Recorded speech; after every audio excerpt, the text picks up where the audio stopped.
আমার কত ধনরত্ন আছে সেটা কি তোমার জানা আছে উজির? না জাহাপানা, তবে জানার আগ্রহ আছে বিস্তর।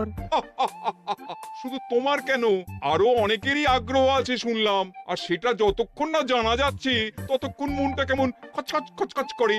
করে বই কি, এই তো প্রশ্নটা শোনার পর থেকেই আমার মনটাই কেমন একটা উসকুস উসকুস করতে শুরু করে দিয়েছে। আমার হাতে একটা অস্ত্র চলে এসেছে এবার, তাই আমি এমন এক প্যাঁচ কষবো যে কৃষ্ণচন্দ্র মনে মনে কিছুতেই শান্তি পাবে না। আর তাকে অশান্তিতে রাখতে পারলে আমার যে কি শান্তি কি শান্তি, কি বলবো।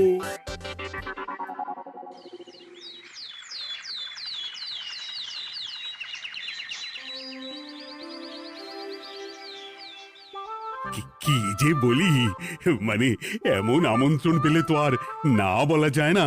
যে আমন্ত্রণ পত্র পেয়ে আপনি এত উল্লসিত আনন্দিত, সেই আমন্ত্রণ পত্র কার মহারাজ? আমার অনুমান এই পত্র নিশ্চয়ই নবাবের। তোমার অনুমান একেবারে সঠিক রাজ্যতীষী। উমা, তাই বুঝি আপনি এত খুশি? সব দেখে শুনে আমারও তো খুব আগ্রহ জাগছে। সে তো জাগবেই, তবে আগে ভাগেই বলে না দিয়ে আমি দেখছি কার কেমন সব চিন্তা ভাবনা মাথায় আসে। খবর তো একটা আছেই মহারাজ, তবে কথাতেই আছে না, যত হাসি তত কান্না। তাই ভালোর বদলে খারাপটাই মনে আসছে যে বেশি করে। বোঝো ঠেলা, সবকিছুতেই খালি ঘেঁটে দেওয়া। সত্যি গোপাল, আজকাল যেন সবাইতেই তুমি নেতিবাচক কথা বলো। এটাই তো গোপালের স্বভাব মহারাজ। সে যাই হোক, গোপালের অকর্মণ্যতা টের পেয়েই বোধ হয় নবাব শুধু আমাকে আর মন্ত্রীকে মুর্শিদাবাদে যাওয়ার নিমন্ত্রণ করেছেন। বেশ তো, ঘুরে আসুন না তবে, শুভস্য শীঘ্রম। তবে দরকার পড়লে এই ভাঙা কুলো গোপালকেই দরকারে লাগবে, কথাটা যেন খেয়াল থাকে মন্ত্রী মশাই।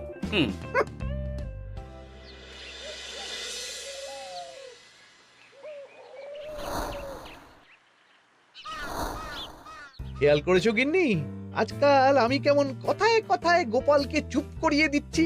কেন গো, কি হলো আবার?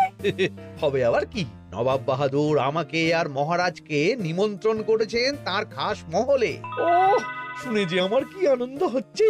ও তাহলে এই ব্যাপার। আস্তে গিন্নি আস্তে, নবাবের ধন সম্পদ দেখার শখ মহারাজের অনেক দিনের। আমি শুনেছি নবাবের ওই খাস মহলের ভেতরেই নবাবের গুপ্ত কক্ষ আছে, যেখানে নবাব হীরা জহরত এসব রাখেন। একা তো সেখানে যাওয়া যাবে না, তাই এই মহারাজকে নিয়ে তুমি মুর্শিদাবাদে যাবে? শুধু যাবো তাই নয়, নবাবের গুণকীর্তন করে তার মেজাজ এমন ভালো করব যে নবাব সেখান থেকে কিছু দান খয়রাত করে ফেলবেন আমাকে। তাই নাকি? তবে না তো কি, গোপাল তো খেতে পাবেই না, গন্ধও শুঁকতে পারবে না। তুমি তো বারবারই চেষ্টা করো গোপালকে সরিয়ে দিয়ে বাজিমাত করতে, কিন্তু শেষ পর্যন্ত চিৎকার হয়ে যাও। গোপালই তো তখন উদ্ধার করে, সেটা তোমার খেয়াল আছে তো? আমার মাঝে মাঝে সন্দেহ হয় গিন্নি, তুমি তলায় তলায় দল বদল করে গোপালের দলে চলে যাওনি তো?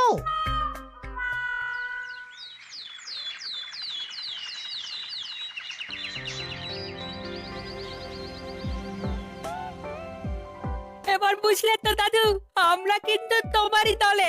ঝালে ঝোলে অম্বলে সব সময় তোমার সঙ্গে সঙ্গে থাকি। তাই যখনই পাই তখনই তোমাকে সেবা করার সুযোগ হাতছাড়া করতে চাই না, কি বুঝলে? তাই বলে পড়া ছেড়ে তোরা এখন দাদুকে হাওয়া করছিস? তুমি বুঝবে না দিদা, দাদুকে শুতে বসতে হাতে রাখলে লাভ আছে। সে তো বটেই, আর তুমি বা শুয়ে আছো কেন? তোমার কি কাজকর্ম কিছু নেই? পড়ে পাওয়া 14 আনার ছুটি কাজে লাগিয়ে কদিন ভাবছি দিব্যি গায়ে হাওয়া লাগাবো, বুঝলে গিন্নি? আর আমরা এসে সেটাই করে দিচ্ছি। সে তো দেখতেই পাচ্ছি। তা ছুটিটা কি শেষ শুনি? ওদিকে মহারাজ আর মন্ত্রীমশাই নবাবের কাছে গেছেন, তাই এদিকে আমি শুয়ে পড়েছি, এই আর কি। কথাতেই তো আছে, চাষি গেল ঘর, লাঙল তুলে ধর, তাই না গিন্নি?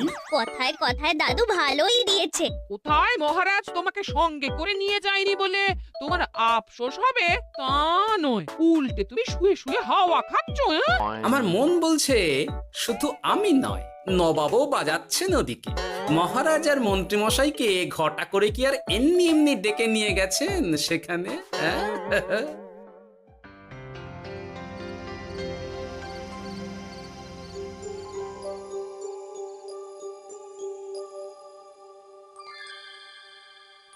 ডেকে নিয়ে এসে নবাব যে ঠিক কি করতে চাইছেন সেটাই তো বুঝতে পারছি না। অত বোঝার কি আছে মহারাজ? খাবো, শোবো আর গুপ্ত কক্ষে ঢুকে নবাবের সঞ্চয় দেখব, তাহলেই তো হবে। তাই কি আর হবে কে জানে। না না, জানতে তো আমাকে হবে। এখানে এসে তোমাদের কোনো অসুবিধা হচ্ছে কিনা সেটা আমাকে জানতে হবে না?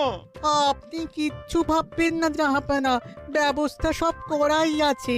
না না, এমনিতে কোনো অসুবিধে নেই, তবে একটা অস্বস্তি হচ্ছে বটে। আসলে মহারাজ বোধহয় মনে মনে ভাবছেন নবাব বাহাদুর নিশ্চয়ই তাকে ডেকে এনেছেন তার গুপ্ত কক্ষে কত মণিমাণিক্য ধন সম্পদ আছে সেটা দেখানোর জন্য। তাই নাকি? মানে এখানকার হিরে, সেখানকার চুনি, অমুক দেশের পান্না, তমুক দেশের মুক্তো। শুধু কি তাই, আরো কত কি। হ্যাঁ হ্যাঁ, সেগুলো যতক্ষণ না দেখতে পাচ্ছেন ততক্ষণ মহারাজ ঠিক স্বস্তি পাচ্ছেন না। এই যে কৃষ্ণচন্দ্রের যে আমার ধন সম্পদ দেখার প্রবল ইচ্ছা আছে সেটা আমার ভালো মতোই জানা আছে। তবে সবাইকে তো সবটা দেখাতে নেই, আর সবার জন্য সবটাও নয়, তাই না? তাই কি জাহাপনা? তাই গুপ্ত কক্ষের ভেতরে কি আছে সেটা না হয় না দেখাই থাক। না না, তোমরা বরং খানা পিনা করো গিয়ে, হ্যাঁ, বিশ্রাম নাও। উচিত তোমাদের খেয়াল রাখবে, কেমন? এই রে, এটা কি হলো? কি আবার হবে? তোমার পাল্লায় পড়ে মান সম্মান সব গেল। এর থেকে আমার কৃষ্ণনগরই ভালো।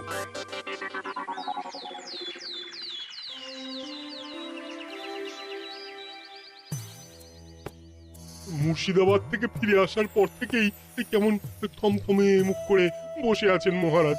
ব্যাপারটা কি? খাতির যত্ন কেমন হলো মহারাজ? কোনো ত্রুটি ছিল নাকি?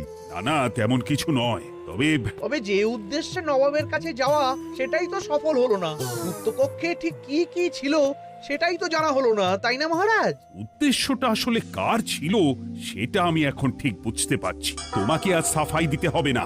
সেই বুঝবেন, তবে দেরিতে বুঝবেন। কি আর করা যাবে, ফলে যা হওয়ার তাই হবে। না না, তাই বলে নবাব যেভাবে তার গুপ্ত কক্ষে ঢুকতে না দিয়ে আমাকে অপমান করেছেন সেটা আমি মোটেই মেনে নিতে পারছি না। মহারাজের এই অপমানের শোধ তুলতে পারে একমাত্র গোপাল, আমি নিশ্চিত। ঠিক বলেছেন, গোপাল যদি দেয় কোনো চাল তাহলেই নবাব হবেন নকল। না না, এর মধ্যে গোপালের ঢোকার কোনো দরকার নেই। এটা মহারাজ আর নবাবের ব্যাপার। তুমি চুপ করো, কে কোথায় ঢুকবে সেটা আমায় দেখতে দাও। এখানে আর দেখার কি আছে মহারাজ? নবাবের মুখের ওপর তো আর কিছু বলা যাবে না।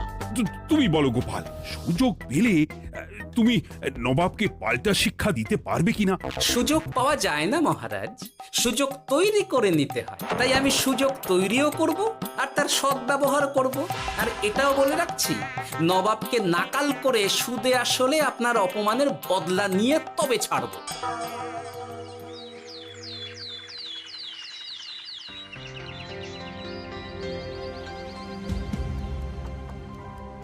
কি হলো জাহাপানা, আপনি যেমনটা চেয়েছিলেন তেমনটাই তো হলো। মহারাজ কৃষ্ণচন্দ্র মনের কথা মনেই চেপে রেখে মুখ চুন করে পালালো, তারপরেও আপনার মন ভালো নেই? না না হুজির, ঠিক জমলো না। তার উপর আবার এই বেনামি পত্র। সে কি, মহারাজ কৃষ্ণচন্দ্রকে অপমান করে তাড়িয়ে দেওয়ার পরেও জমলো না? হ্যাঁ, আর কোন পত্রের কথা বলছেন জাহাপানা? কে পাঠিয়েছে, কোথা থেকে পাঠিয়েছে কিছুই বুঝতে পারছি না। তবে দু চার কথা যা লেখা আছে এতে, তাতেই তো চোখ কপালে উঠেছে। আমার খাস মহলের ব্যবস্থাপনায় নাকি ত্রুটি আছে, অতিথি আপ্যায়নে বিস্তর গলদ। সেটা আবার 5 কান? এই না, মানে 1 কান হলো কি করে? কানাকানি হোক বা না হোক, জানাজানি হতে কিন্তু দেরি নেই। নাও থালা সামলাও, এদিকে গোপালও এসে হাজির। এমনি এমনি কি আর এসেছি জাহাপনা? আসলে মহারাজ এসে আপনার খাস মহলে ছিলেন বটে, তবে যে শয্যায় মহারাজকে শুতে দেওয়া হয়েছিল সেটা ছিল অসমান আর শক্ত। তাই আমি ছুটে এসেছি আপনার এইরকম নিম্নমানের সামগ্রী আর ব্যবস্থাপনা দেখার জন্য। এখানে আবার দেখার কি আছে? সবাই তো জানে নবাবের ধন সম্পদের কথা, এবার না হয় আমি নবাবের দৈন্য দশার কথা জানাবো সবাইকে। এইসব কি হচ্ছে কিছুই তো বুঝতে পারছি না। প্রথমে এই পত্র, তারপর গোপালের অভিযোগ এই মাত্র। না না না না, এই রকম হতেই পারে না। কি হতে পারে না জাহাপনা? আমার শয্যায় কোনো গলদ নেই, আর এটা শুধু তুমি চোখেই দেখবে না, একবার শুয়েও দেখবে। আজ রাতটা তুমি আমার খাস মহলেই কাটাবে, আর ওই শয্যাতেই শোবে। হ্যাঁ, এই রকম করবেন না জাহাপানা, গোপালকে বিশ্বাস নেই, কখন যে কি করে ফেলবে তখন দেখবেন মাথা চাপড়াতে হবে। তবে এটাও শুনে রাখো গোপাল, যে গুপ্ত কক্ষ আছে যেখানে হিরে জহরাত প্রসাধনী সামগ্রী ইত্যাদি প্রভৃতি রাখা আছে, তার দরজা কিন্তু কোনো মতেই খুলবে না। সত্যি কথা বলতে কি, সেই গুপ্তকক্ষ দেখার স্বাদ আমারও ছিল বটে, তবে কি আর করা যাবে, নবাব যেমন বলবেন সেটাই মেনে নিতে হবে। তবে মনটা আনচান করবে, এই আর কি। যাক, গোপালের মনের মধ্যেও অস্বস্তি ঢুকিয়ে দেয়া গেছে তাহলে। বাবা, ছুঁচ হয়ে ঢোকার সুযোগ পেয়েছি, এবার ফাল হয়ে বেরোবো।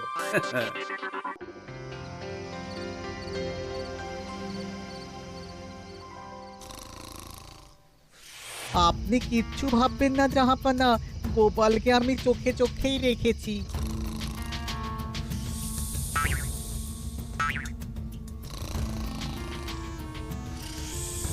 কিন্তু দেখে তো মনে হচ্ছে গোপালের শুতে কোনো অসুবিধা হচ্ছে। তা কি করে হয় জাহাপানা, অবশ্য কায়দা করে গোপালের মনে যে গুপ্ত কক্ষের ভাবনা ঢুকিয়ে দিয়েছেন, হতে পারে তার জন্যই সে আনচান করছে।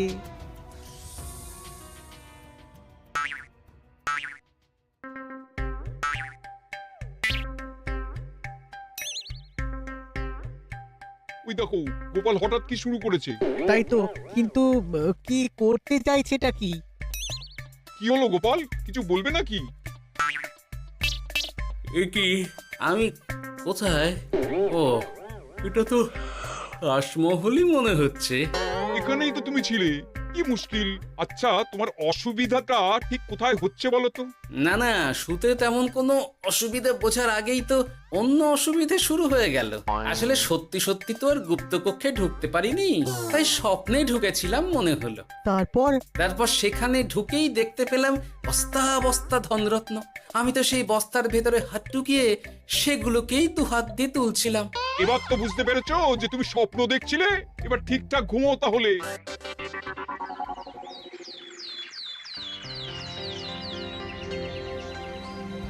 কাল রাতে গোপাল আচ্ছা ঝামেলায় ফেলেছিল। কবে ফেলে না জাহাপানা? আমাকে নিয়েই আলোচনা চলছে মনে হচ্ছে। ভুল কিছু মনে হয়নি, সে যাই হোক। এখন বলো দেখি, খাস মহলের সজ্জাটা কেমন ছিল কাল রাতে? সে আর কি করে বলি জাহাপনা, স্বপ্ন দেখার চক্করে ঘুমের দিকে তেমন মন দিতে পারিনি যে। গোপাল মানেই গোলমাল, আবার বাহানা দিতে শুরু করেছে।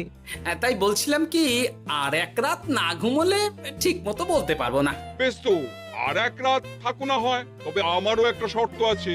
আগের রাতে তুমি স্বপ্নের ঘরে যা কাণ্ড ঘটিয়েছো না, তাতে জাহাপানা খুব বিরক্ত, বুঝতে পারছো নিশ্চয়ই। বুঝেছি তো, তবে যে কোনো শর্তেই আমি খাস মহলে শুতে রাজি।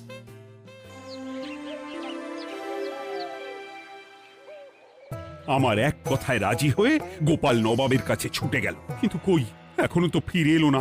এমনও তো হতে পারে মহারাজ যে নবাব গোপালকে আটকে রেখেছেন। হ্যাঁ, কেন?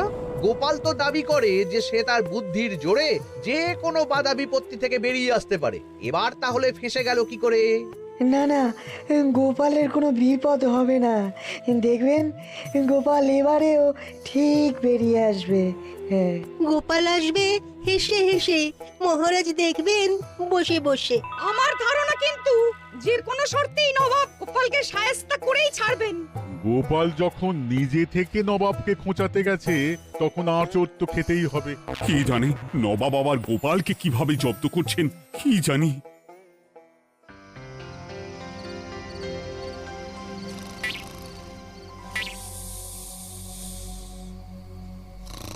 ব্যবস্থাপনায় কোনো ত্রুটি নেই জাহাপানা, তবে আজ গোপালকে না আচ্ছা জব্দ করা হয়েছে জাহাপানা।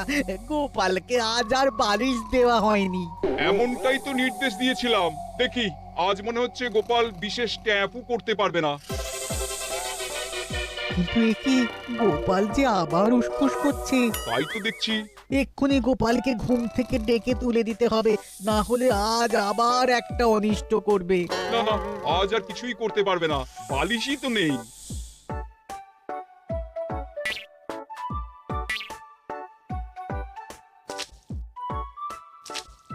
এ কি গোপাল তো আবার শুরু করে দিয়েছে, ধরো ধরো ধরো, এক্ষুনি ধরো ওকে। আরে ওঠো ওঠো, জেগে ওঠো গোপাল, আরে হচ্ছেটা কি? আজ আবার তোমার কি হলো?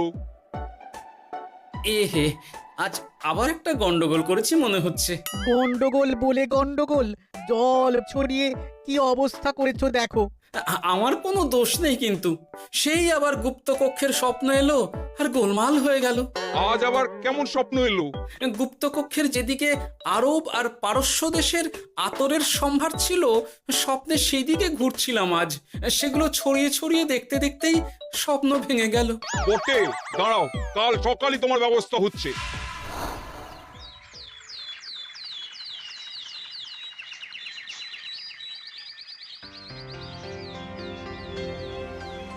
গোপালের বিদায় করার ব্যবস্থা পাকা হয়েছে তো উজির? কি যে বলেন জাহাপানা, আপনি কিছু করতে বললে আমি কি সেই কাজ ফেলে রাখি নাকি? কি ব্যবস্থা করলে শুনি? তোমার তো আবার 18 মাসে বছর। এবারে আর সেটা বলতে পারবেন না।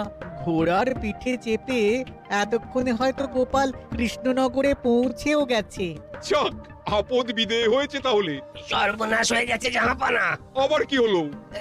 গোপাল তো ওই খাসমহল ছেড়ে যায়নি, উল্টে কোথা থেকে একটা ওই ঢেঁড়া জোগাড় করে এনে ওই সবকিছু ঘেঁটে দেওয়ার চেষ্টা করছে। বোঝো ঠেলা, এবারে নবাবই দেখুক কি করে সামলাবে।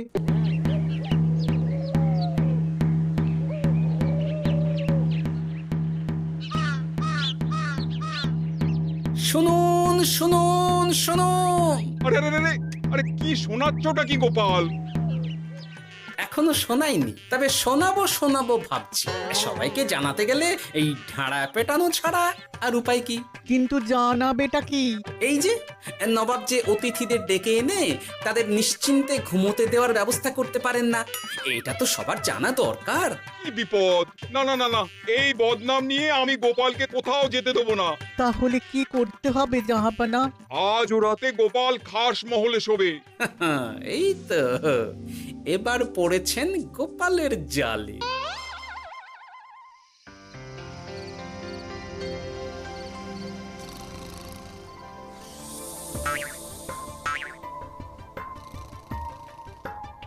আজ গোপাল নিশ্চিন্তে ঘুমোবে, স্বপ্ন অস্বস্তি হওয়ার মতন কিছুই হবে না আজ। গোপালকে ভরসা নেই জাহাপানা, কখন যে কি করে ফেলে বলা তো যায় না। না না, আমি নিশ্চিত আজ আর কিছুই হবে না।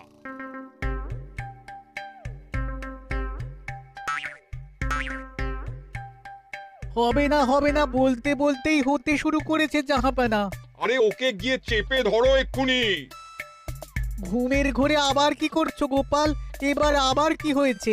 আবার কি স্বপ্ন দেখছিলে নাকি? কি মুশকিল হলো বলুন তো দেখি। গুপ্ত কক্ষে ঢুকতে পারিনি, কিন্তু তার স্বপ্ন দেখা তো থামছে না। তার মানে? আজ স্বপ্নে দেখছিলাম গুপ্ত কক্ষের একদিকে দামি দামি রেশমি কাপড়, মসলিনের বিপুল সম্ভার, ওই সেগুলোই টেনে টেনে দেখছিলাম আর কি। তাই বলে পর্দা ধরে টানাটানি করতে হবে? ওই দেখুন, ওগুলোকেই তো মসলিন ভাবলাম। না না না না, এবার আমি মনে মনে স্থির করে ফেলেছি এই ঝামেলা থেকে বেরোবার একটাই উপায়, আর সেটাই এবার আমি করব।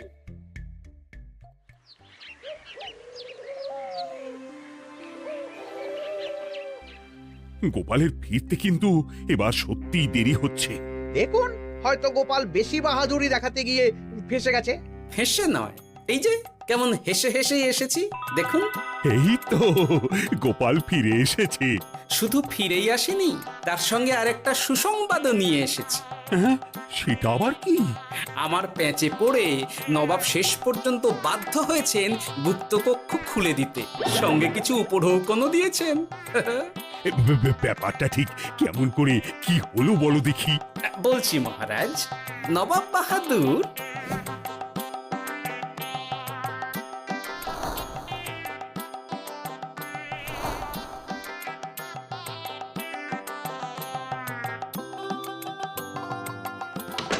এসো গোপাল, তোমার জন্য আমি গুপ্ত কক্ষের দরজা খুলেই দিলাম। তবে খবরদার, আবার উল্টো পাল্টা স্বপ্ন দেখে ঘুম নষ্ট হওয়ার বাহানা দেবে না। আর কৃষ্ণচন্দ্রকে গিয়ে বলবে তারও আর গুপ্ত কক্ষ দেখতে আসার কোনো বাধা নেই। আর একটা কথা,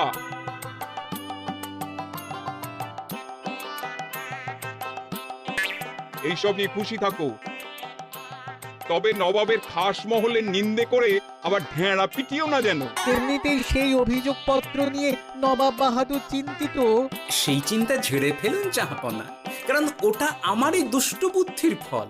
অবস্থা বুঝে ওই ব্যবস্থা আমিই নিয়েছিলাম। হ্যাঁ, আগে হ্যাঁ। সাবাস গোপাল, তুমি তাহলে শেষমেশ যে কোনো উপায়ে নবাবকে মাথা নোয়াতে বাধ্য করলে। আপনাকে কেউ অসম্মান করলে আমি যে নিজেকে সামলে রাখতে পারি না মহারাজ। সত্যি গোপাল, তোমার তুলনা হয় না।